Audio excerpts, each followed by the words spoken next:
2024년 새해가 밝았습니다. 이제 며칠 지나지 않았는데요. 여러분 혹시 새해 목표를 세우셨나요? 아마 각자 여러 가지 목표가 있을 겁니다. 뭐 직접 쓰는 것이 아니더라도 마음속에 품고 있는 이번에는 좀 이랬으면 좋겠다. 좀 나아졌으면 좋겠다. 이번 올해는 좀 이런 걸 좀 내가 달성해 봐야지. 어떤 그런 소망 같은 것들 말이죠. 아마 대부분 다이어트는 아마 다 있을 것 같아요. 네, 저도 뭐 항상 있습니다. 네, 여러분들도 아마 다이어트들 뭐 그런 목표도 해당될 수 있겠죠. 뭐 아니면 학업이라든지 뭐 아니면 직장, 뭐 취업, 뭐 여러 가지 내가 이루고자 하는 많은 것들이 2024년에 있으실 거예요. 근데 그런 목표들이 우리가 다 갖고 있는 상식적인 도구들이라는 거죠. 아마 이런 것들은 이제 우리뿐만 아니라 어떤 유명한 운동선수들을 봐도 우린 충분히 그래 목표가 있어야지 한다라는 그 당위성을 느끼실 수 있을 겁니다. 저는 참 축구를 좋아하는데요. 하지만 오늘 야구를 좀 꺼내보고자 합니다. 제가 야구는 잘 몰라요. 네, 뭐 우리나라 대표팀이 하는 경기는 봤었는데 그런데 이제 외국 대표팀이 하는 걸 봤었어요. 근데 일본이 했던 걸 저번에 봤는데 그 일본의 이번 대표팀의 주장이었던 오타니 쇼헤이, 지금 이제 LA에 있는데, 그 선수가 되게 멋지더라고요. 네, 잘생기기도 했는데 되게 멋져요. 마인드가 특히 멋져요. 어릴 때, 10대 때 그가 쓴 목표가 있거든요. 근데 만다라트라고 하는 그 목표를 세우는 어떤 그 도구를 이용해서, 이렇게 목표를 세웠더라고요. 근데 거기에는 단순히 어떤 내가 공을 더 잘 던져야지, 이만큼의 퍼포먼스를 내야지 라는 것뿐만 아니라 정신력에 대한 거, 인간성에 대한 것, 이런 여러 가지 우리 심적인 요소들, 태도의 부분들까지도 다 목표에 들어가 있더라고요. 그러니까 실력과 인성을 겸비하고자 하는 그런 목표로 이렇게 그 도구를 요약할 수 있겠더라고요. 되게 세부적입니다. 정신력에 대한 부분은 일희일비하지 않겠다. 동료를 배려하는 마음을 갖겠다. 이런 세부적인 목표까지 다 나오고요. 또 인간성에 대한 부분은 감사, 신뢰, 예의, 사랑받는 사람이 되기, 이런 것들도 있고요. 심지어는 운도 있습니다. 운. 네, 운이라는 것도 딱 적어놓고 이 운을 위해서는 어떤 세부 목표를 세우냐면요. 쓰레기를 줍기, 되게 멋지죠. 네, 심판을 응대하는 그때 태도를 아주 이렇게 잘 컨트롤하는 거, 또 물건을 소중히 여기는 거, 인사하는 거. 이런 것도 어떤 그 운이라는 목표를 위해서 내가 이뤄 나가야 될 세부 목표로서 이렇게 설정을 해놨더라고요. 정말 멋지지 않습니까? 사실 운동선수 중에 이제 실력은 좋지만 인성이 좋지 않은 경우도 우리는 보게 되고요. 그런 것도 SNS에서 이제 노출이 되는데 아마 이런 모든 것들을 목표로 세우면서 나라는 한 명의 이 운동선수가 어떤 그 목표 지점에 탄탄하게 올라갈 수 있는 그런 과정을 생각을 한 것 같아요. 이 운동선수에게 이 목표란 건 되게 중요합니다. 맞습니다. 이 목표를 세우면요.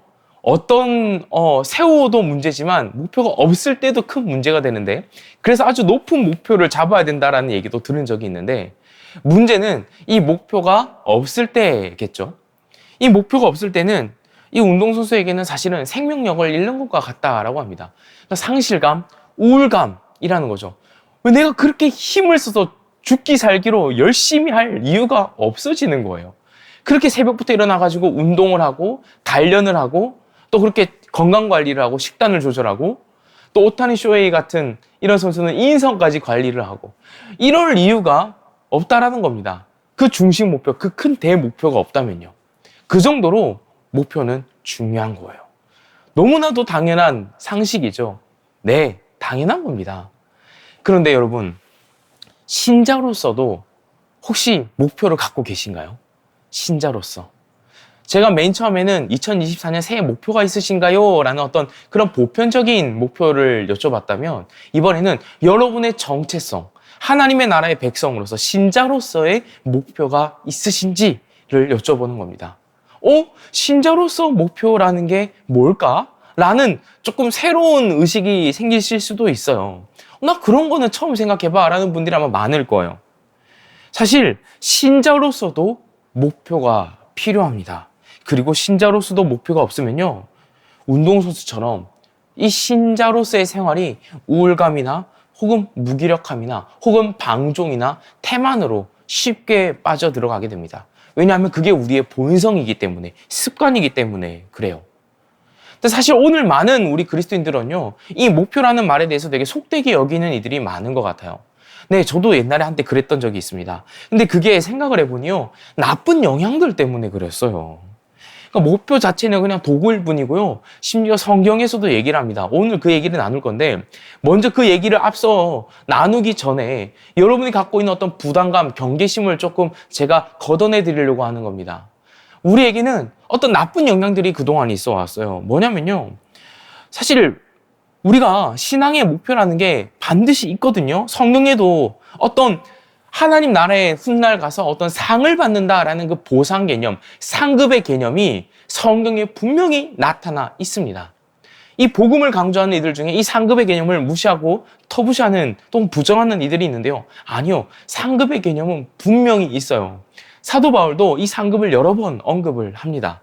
또 그 상급이 훗날 우리가 임할과 하나님 나라에 그 미래에 임할 하나님 나라에 있어서 그 미래를 바라보고 살아가는 신자의 소망으로서 내 지금 삶의 동력으로서도 작동하고 있다는 걸 사도 바울이 얘기를 많이 하거든요.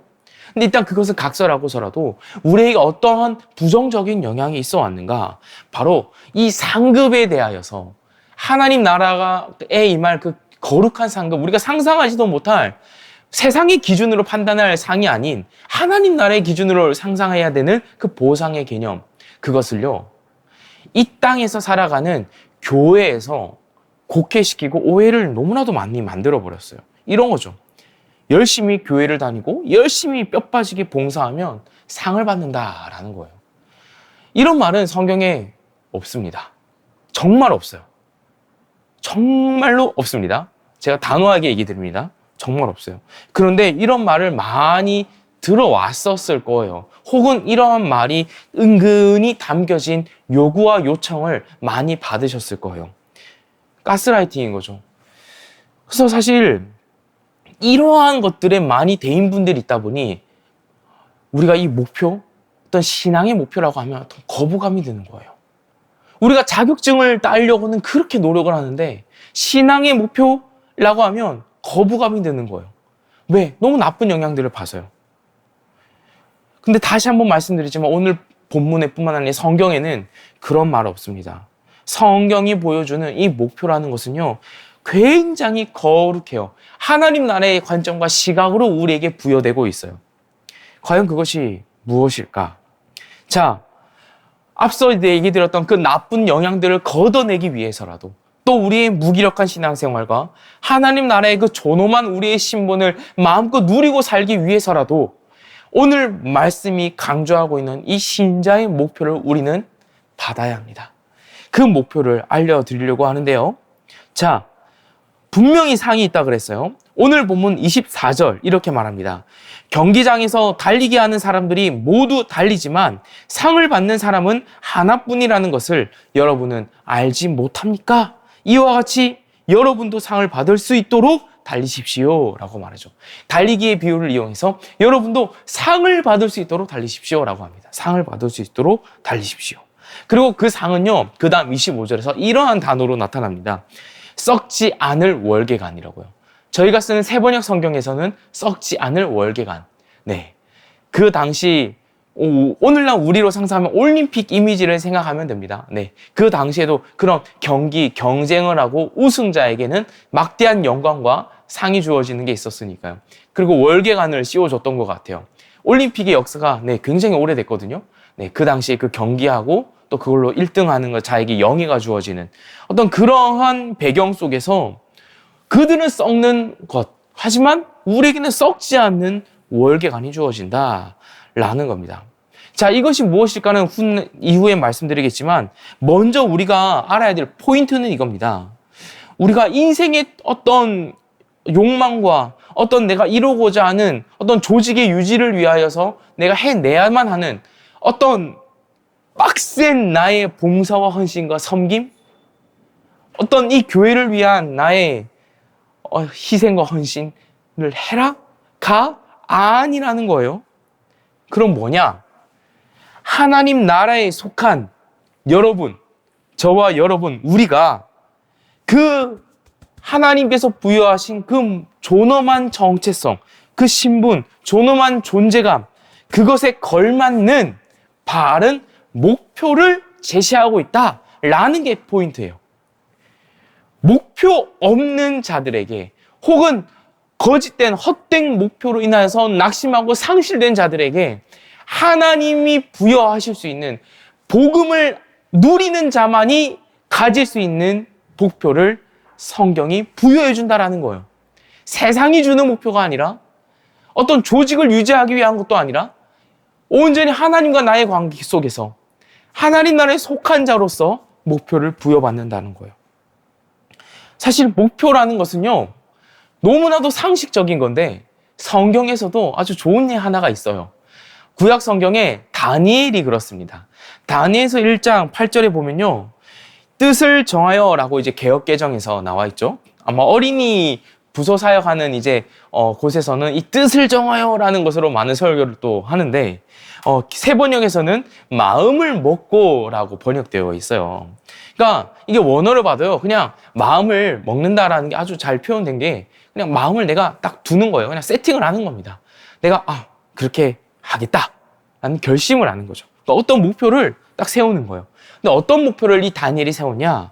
바로 그 당시 포로의 신분이었던 이 다니엘이 이제 귀족 엘리트 출신이다 보니 그 포로로 잡아갔던 당시 제국인 그 바벨론의 왕궁에서 이제 이 다니엘과 같은 사람들을 교육시키고 우리 바벨론의 어떤 여러 가지 도움이 될 만한 인재로서 쓰려고 하는데, 이제 그 과정 중에서 먹고 살 걱정이 사실상 없어진 그런 꽤나 일이 잘 풀린 케이스인 거죠. 그런 상황 속에서 다니엘이 왕이 주는 이 왕의 음식과 포도주로 나를 더럽히지 않겠다라고 다짐을 합니다. 이게 뭐길래 더럽히지 않는 것일까라는 의문을 가질 수 있는데요. 사실 우리가 보편적으로 알려진 것은 이것이 어떤 그 당시 우상에게 드려진 음식일 것이다. 그래서 우상에게 드려졌던 것이기 때문에 이것을 내가 먹는 것은 이 유대의 옛날 주어졌던 그 율법과도 맞지 않으니 나를 더럽히지 않겠다라는 식으로 이제 많이 얘기를 합니다. 근데 또 그렇지 않은 경우도 있긴 있어요. 단순히 이 다니엘이 뜻을 정한 것이다. 어떤 그 무언가의 그 구별됨을 표현한 것이다 라고 얘기를 하는 경우도 있습니다. 근데 그것이 무엇이든지 간에 중요한 것은 굳이 그럴 필요가 없는 상황이었다라는 겁니다. 지금 이스라엘은 망했어요. 아무도 다니엘이 그게 율법의 어떤 규정에 따라서였다면 그 율법에 따라서 정죄할 사람이 없어요. 혹은 그게 율법에 따르지 않은 자기가 단순한 어떤 구별됨을 위한 어떤 선한 욕구였다면 더더욱이나 그럴 필요가 없어요. 그런데 중요한 것은 그 많은 사람들 중에서 많은 사람들이 교육을 받았거든요. 여러 귀족 출신이 많았거든요. 그들 중에서 이 다니엘이 유독 마음을 그냥 정한 거예요. 내가 이 음식을 먹지 않고 요청을 합니다. 채식을 하겠습니다 라고 합니다. 채소를 먹고 내가 또 나와 이 친구들이 함께 채식을 먹고 얼굴의 상태가 아주 좋으면 계속 이 채식을 하겠습니다 라고 합니다. 그리고 약 3년의 교육기간이 있었다라는 것을 알 수 있거든요. 그러면 이 3년 동안 최소한 이 채식을 했다라고 볼 수 있는 거죠. 어마어마한 시간인 거죠. 그러니까 그 기간 동안 구별됨을 가진 겁니다. 근데 왜 굳이 그렇게 해야만 해야 되냐?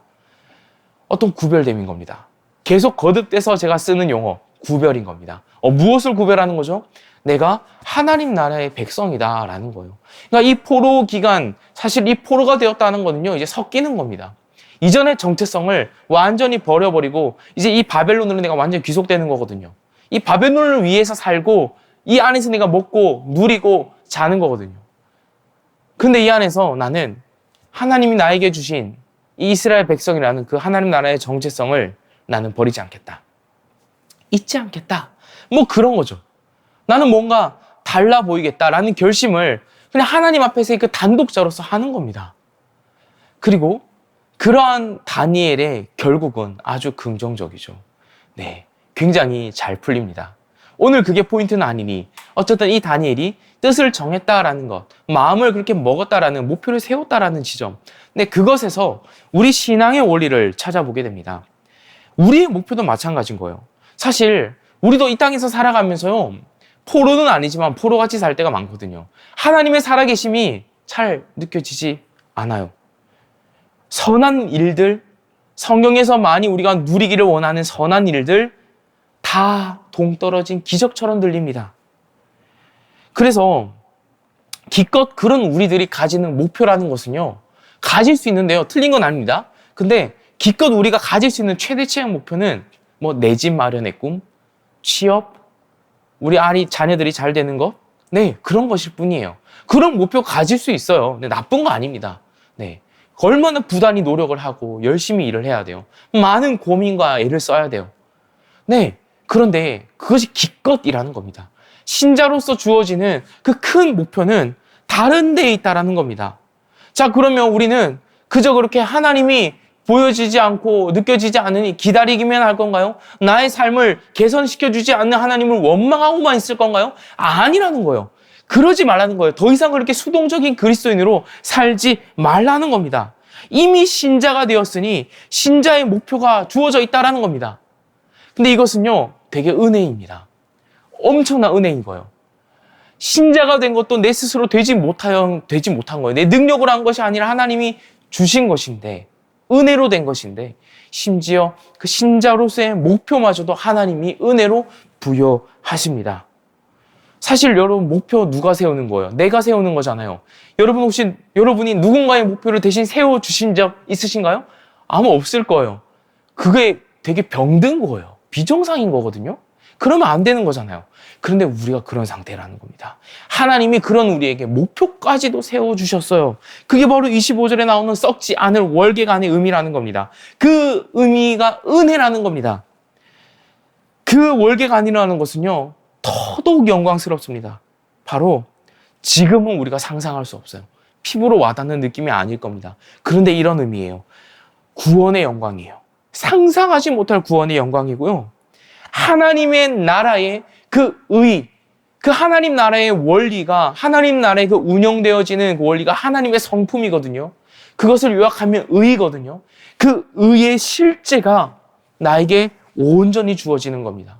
이렇게도 다르게도 표현할 수 있어요. 부활의 영광이기도 해요. 우리에게 주어질 그 월계관은요, 우리가 상상할 수 없는 하나님 나라의 끝없는 영광이 우리에게 그 영예가 쫙 주어지는 거라고요. 상상할 수가 없죠. 네, 피부로 와닿지 않죠. 그런데 그것이 이미 우리에게 예비되어 있고요. 그것을 목표로 하여 우리는 달릴 수 있는 사람이라는 겁니다. 이 목표를 우리가 부여받은 그 이상, 사실은 사도 바울은 이렇게 표현을 하기 시작하는데요. 오늘 본문 앞선 23절에서요. 이 목표 자체를 하나님이 우리에게 주셨으니 이 복음의 복에 동참하여서 이 목표를 향해서 달려가는 식으로 오늘 본문을 얘기를 시작하거든요. 이 말은 무슨 말이냐? 개역개정에서는 복음에 참여한다라고도 말합니다. 그러니까 이 말은요, 말 그대로입니다. 복음이 우리에게 주어졌어요. 하나님이 우리에게 너무나도 크신 일을 행하셨어요. 이 목표까지도 우리에게는 사실 복음이에요. 썩지 않을 월계관. 그런데 그것을 그냥 그대로 내버려 두는 게 아니라 참여하는 거예요. 신자로서 그 안에 참여하는 거예요. 그런데 완전히 세상과는 다른 이 목표의 특징이 성경에 나타나는데요. 우리의 성과를 체크하지 않아요. 우리가 이만큼 잘했다 그래프가 쭉 올라가고 다른 그리스도인은 더 높이고 내 옆에 있는 그리스도는 더 낮아서 나 좀 요만큼 되네. 그런 성과를 체크하지 않는다라는 거예요. 복음의 목표는 은혜와 누림이 그 원리에 담겨있기 때문에 그렇습니다. 우리에게 주신 이 목표는 은혜로 너무 가득해요. 은혜로 가득한 그 상태이기 때문에 이 목표마저도 우리는 사도 바울이 23절에서 말한 것처럼 복음에 참여한다라는 겁니다. 사실 마치 이 자기 개발서와 같은 성경의 교훈 같아서 나 좀 별론데? 나는 은혜를 듣고 싶어 라는 생각을 할 수 있거든요. 제가 옛날에 그랬거든요. 그런데 너무 섣불러요. 네, 사실 이 하나님이 알려주시는 그 목표와 그 실천이 그 은혜에 수렴되는 것을 우리는 발견하게 됩니다. 이 목표 속에 은혜가 서려 있어요. 오늘 본문이 그걸 얘기해 줍니다. 이 목표, 우리에게 주어진 목표, 썩지 않은 월계관을 얻기 위해서 우리가 무엇을 해야 하는지를 알려줍니다. 바로 그것은 절제입니다. 절제. 25절에 나옵니다. 절제라고요. 그리고 27절에서는 이 절제를 이렇게 자세하게 풉니다. 내 몸을 쳐서 굴복시킨다라고요. 내 몸을 쳐서 굴복시킨다. 진짜 여러분 몸을 막 때리라 이 말이 아닌 건 알겠죠? 그런 말이 아니라 우리의 몸이 성경에서는요 단순히 이 살덩어리 육만 표현하지 않습니다. 성경에서는 이 몸을 다양한 신학적 관점에서 풀어내고 있는데요. 그 당시 헬라 혹은 유대적 의미도 다 그 안에 담겨 있습니다. 뭐냐면 이 육이라는 것은요 우리의 이 옛 본성을 말합니다. 하나님의 그 자녀가 되기 이전에 우리의 그 옛 사람의 상태에서 마음껏 죄를 누리던 어떠한 브레이크도 없던 그런 그냥 죄가 완전히 눌러앉는 조금 유식하게는 죄의 좌소였던 그런 우리의 상태, 그런 몸을 성경이 상정하고 오늘 본문에서는 그것을 상정하고 그 몸을 우리가 쳐서 복종시켜야 된다라고 말합니다. 근데 이때 복종이라는 것은요 노예로 만든다라는 거거든요. 그러니까 그 이전에 우리의 몸을요 주인으로 삼지 말고 반대로 노예로 삼아서 다스려야 된다라는 말입니다. 그런 말이에요. 그런데 여러분 이 말이 왜 중요하냐면요. 목표가 없는 신자의 특징 중에 가장 두드러진 특징 중에 하나가 뭐냐면요. 바로 목표가 없으면 되게 무기력할 것 같죠. 상실감에 빠져서 아무것도 안 할 것 같죠. 아니요, 그렇지 않아요. 뭔가를 해요. 바로 죄를 해요. 죄를 행해요. 범죄해요. 네. 그래서 이렇게 말할 수 있습니다. 목표 없는 신자의 특징은요. 이 죄의 바로 근처에서 내가 무사히 즐길 수 있을 거라고 착각합니다. 이게 목표 없는 신자의 특징이에요. 우리에게 목표가 상실되면요. 죄를 붙잡게 됩니다. 혹은 죄 주변에서 막 이렇게 막 뺑뺑이 돌면서 나 괜찮아. 나 신자잖아. 나 그리스도인이잖아. 나 죄 안 지어. 나 이 죄 별로 괜찮아. 그러면서요. 어느 순간 나도 모르게 혹은 나의 마음이 깊숙한 곳에 어떤 의지를 갖고 이 죄에 손을 탁 댑니다. 그게 바로 목표 없는 신자의 특징이에요. 이건 어쩔 수 없는 우리의 본성이 그렇습니다. 그래서 이 모습을 알기에 바울은요, 성경에서 절제하라고 말합니다. 근데 이때의 절제는요, 수동적인 태도가 아니에요. 막 그냥 이렇게 참아야지. 저 지금 방금 숨을 참았거든요. 느끼셨나요? 잘 모르셨죠? 네, 이런 절제를 성경이 말하는 거 아니에요. 성경이 말하는 절제는 수동적 태도가 아니라 적극적 태도입니다. 자유를 누리는 거예요. 어떤 자유냐? 모든 것이 될 수 있는 자유를 누리는 거예요. 그래서 이것을 앞선 문맥에서 정말 잘 표현하고 있어요. 이 절제는요, 성경이 말하는 절제는 굉장히 적극적이고 능동적인 표현입니다. 19절에서 22절을 제가 한번 읽어볼 건데요. 핵심은 19절과 22절에 있습니다. 제가 한번 읽어볼게요. 바울이 자기 자신을 예로 들며 이 절제의 능동적 성격을 이렇게 얘기합니다. 나는 어느 누구에게도 얽매이지 않은 자유로운 몸이지만 많은 사람을 얻으려고 스스로 모든 사람의 종이 되었습니다. 유대 사람들에게는 유대 사람을 얻으려고 유대 사람같이 되었습니다. 율법 아래에 있는 사람들에게는 내가 율법 아래에 있지 않으면서도 율법 아래에 있는 사람을 얻으려고 율법 아래에 있는 사람같이 되었습니다. 율법 없이 사는 사람들에게는 내가 하나님의 율법이 없이 사는 사람이 아니라 그리스도의 율법 안에서 사는 사람이지만 율법 없이 사는 사람들을 얻으려고 율법 없이 사는 사람같이 되었습니다. 믿음이 약한 사람들에게는 약한 사람들을 얻으려고 약한 사람이 되었습니다. 나는 모든 종류의 사람에게 모든 것이 다 되었습니다. 그것은 내가 어떻게 해서든지 그들 가운데서 몇 사람이라도 구원하려는 것입니다. 이게 바로 절제입니다. 22절에 이렇게 말하죠. 나는 모든 종류의 사람에게 모든 것이 다 되었습니다. 몇 사람이라도 구원하기 위해서요.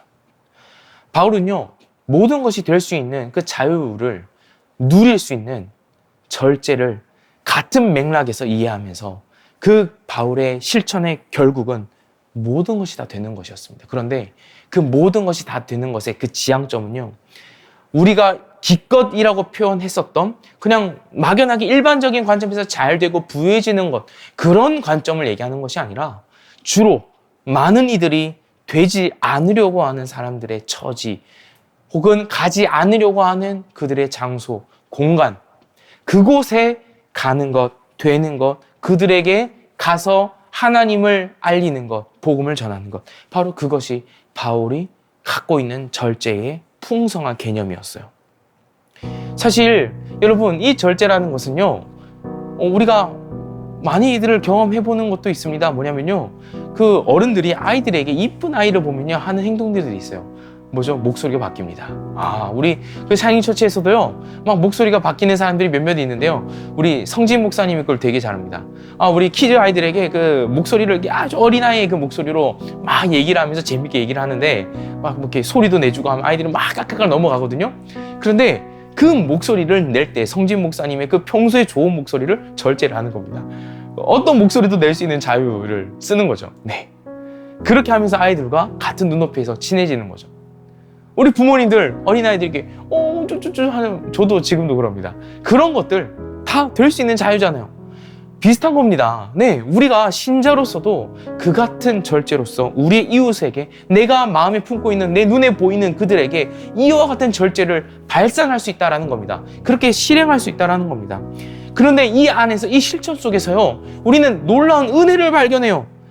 바로 우리를 구원하신 그리스도 역시 그리하셨다는 거예요. 그리스도께서 죄를 제외하고 다 되셨어요. 빌립보서 2장 6, 7절이 이렇게 말합니다. 그는 하나님의 모습을 지니셨으나 하나님과 동등됨을 당연하게 생각하지 않으시고 오히려 자기를 비워서 종의 모습을 취하시고 사람과 같이 되셨습니다. 그는 사람의 모양으로 나타나셔서 라고 얘기를 합니다. 하나님이 우리에게 찾아오신 그 원리 자체가요, 여러분, 우리의 입장이 되어주신, 하나님의 입장에서는 우리가 되어주신 적극적인 절제의 원리를 이미 보여주신 거예요. 하나님이 사람으로 오신 그 절제의 의미, 그 능동적인 하나님의 절제로 인하여서 우리는 오히려 하나님 안에서 자유를 누리게 되었습니다. 하나님이 종이 되어주셔서 우리가 이제는 자유인이 되었다고요. 이 놀라운 은혜를 우리가 받은 사람들이에요. 그리고 이제는 우리가 그 원리를 다시 실천하는 주체가 되었습니다. 우리 또한 누군가에게, 이미 어떤 무언가에 매여 있는 사람들에게, 하나님을 보지 못하고 그리스도를 붙잡을 수 없는 사람들에게 우리가 그들의 입장이 될 수 있는 그 같은 능동적인 절제를 이용하여서 그들 또한 우리의 삶과 우리의 말의 메시지를, 복음의 메시지를 통하여서 하나님께로 초청을 받는 겁니다. 그리고 또한 그들도 하나님 안에서 자유인이 되겠죠. 이렇게 주님께서 우리에게 행하신 그 은혜 덕분에 우리도 그 은혜의 실천을 하게 되는 것이 바로 절제였다는 거예요. 이 절제는 결국 어디로 이어지나 우리에게 부여된 목표, 썩지 않은 월계관을 얻는 것으로 이어집니다. 여러분 이미 신자가 되셨어요. 그리고 오늘 사도 바울이 본문에서 상정하고 있는 이미지는 달리기 경기장에서의 이미지입니다. 그리고 이미 여러분은 트랙 위에 올려져 있는 사람들이라는 의미예요. 그러면 사도 바울은 오늘 이런 차원에서 얘기를 하는 겁니다. 이왕 신자가 되었으니, 곧 이왕 달리기를 시작한 트랙 위에 서 있는 선수가 되었으니 상을 바라지 않는 사람처럼 트랙에 서 있지 말고 상을 바라는 사람처럼, 심지어 그 상은 썩지 않을 너무나도 큰 영광스러운 거룩한 영광이니 그것을 바라고 부단히 힘써서 달려봐라, 멋진 완주를 해봐라 라는 맥락에서 우리에게 용기를 주고 있는 거예요. 멈춰 있을 수 있어요. 여러분 잠시 멈춰서 힘들어서 생각할 수 있습니다. 그러나 평생 거기 있을 수는 없어요. 기다릴 수 없습니다. 누군가가 나를 끌어주기만을, 혹은 하나님이 갑자기 나에게 뭔가 약물을 주입해가지고 달리게 만드는 그런 심적인 감정적인 어떤 무언가의 고취를 바랄 수도 없어요. 여러분 그거 기다리면 안 됩니다. 신자라는 것은요 목표를 향해서 내가 가져가는 그 의지도 있는 거예요. 우리에게 이미 주어진 상이 있으니 또 그것을 하나님께서 계속 우리에게 용기를 주시니 목표 없었던 우리의 그 삶이 더 비참하거든요. 그런 우리에게 목표를 주셨으니 하나님의 은혜를 누리면서 그 길을 가보자고요. 하나님이 우리에게 하신 것처럼 그 은혜의 원리처럼 우리를 위하여서 사람이 되어주신 그 은혜의 원리처럼 우리 또한 누군가를 위해서 그 같은 절제로 누군가가 다 되어줄 수 있는 그 같은 절제의 능동적인 성격으로 우리가 복음을 전하면서 복음을 실천하면서 절제하면서 죄를 멀리하면서 그 썩지 않은 월계관을 향하여 부단히 가보자고요. 우리는 그렇게 함께 달리는 한 팀입니다. 그렇게 함께 나아가는 한 교회입니다. 그 삶을 우리 평생에 함께 누리기를 소원합니다. 우리 함께 들은 말씀을 기억하면서 이렇게 한번 기도해 봅시다. 두 가지 기도 제목을 드리겠습니다. 하나는 우리의 이 수동적인 이 무능력한 혹은 무기력한 이 신자의 삶을 주님 앞에 내어놓습니다. 이 기도를 좀 해야 됩니다. 사실 우리는 너무나도 많이 기다리기만 하는 것 같아요. 하나님이 나에게 어떤 마음을 어떤 고취되는 어떤 심정을 막 주셔야만 혹은 좋은 사람을 막 붙여주셔야만 어떤 좋은 교회, 좋은 교육자를 물론 그런 모든 것도 다 복이고 좋은 일이지만 그것만 기다려서는 하나님이 당장에 우리 주변에 붙여주신 우리의 도움이 필요한 이들, 우리의 복음적 메시지, 우리의 복음적 삶이 필요한 이들을 우리는 돌볼 수가 없게 돼요. 여러분들에게 대단한 일을 하라고 하나님께서 주신 이런 뭔가 부담을 주는 게 아닙니다. 오히려 목표 없었던 우리에게 목표를 주신 이상 우리에게 하나님이 우리의 필요가 또한 누군가에게 또 있다라는 것을 하나님이 알게 해주시는 겁니다. 그걸 통해서 복음을 누리게 하시는 거거든요. 그래서 먼저는요 이러한 맥락을 생각하시면서 우리의 지난 삶들, 우리의 무기력한 혹은 내가 뭔가 목표 없이 신앙생활을 그냥 막연히 하려고 했던 우리의 삶들을 하나님께 내어놓고 또 이 삶을 주님께로 돌이키고자 하는 마음을 주님께 말씀을 드리면서 우리가 주님 나에게 목표를 주신 것을 감사합니다라는 기도를 드립시다. 그러니까 첫 번째는 우리의 지난 삶들에 대한 회개와 감사해요. 그리고 두 번째는요 용기를 구합시다. 그리고 소망합시다. 바로 우리 주변에 우리의 그 절제, 우리 능동적 절제가 필요한 이들이 분명히 있을 겁니다. 우리가 되어줘야 하는 그 필요가 있는 이들이 분명히 있어요. 그들을 위하여서 내가 마음을 갖기를, 그들에게 뭔가 행동을 취할 수 있도록 용기 주시기를, 상상력을 주시기를, 또 필요한 재원을 주시기를 하나님께 기도합시다.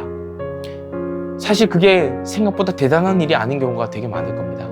단순히 그들 앞에 가서 눈을 맞추고 얘기하고 톡은 들어주고 뭔가 필요한 것을 채워주고 하는 그 단순한 어떤 도덕적 의식들이 다일 수도 있어요. 하지만 우리가 그 모든 것들을 하는 이유는 우리가 이미 그 은혜를 받았기 때문이거든요.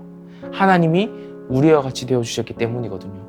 우리 또한 그들에게 그들과 같이 되어주면서 그들의 입장이 되어주면서 그들과 함께 하나님의 은혜를 나눌 수 있도록 그 은혜를 누릴 수 있도록 그걸 소망하는 기도를 드립시다.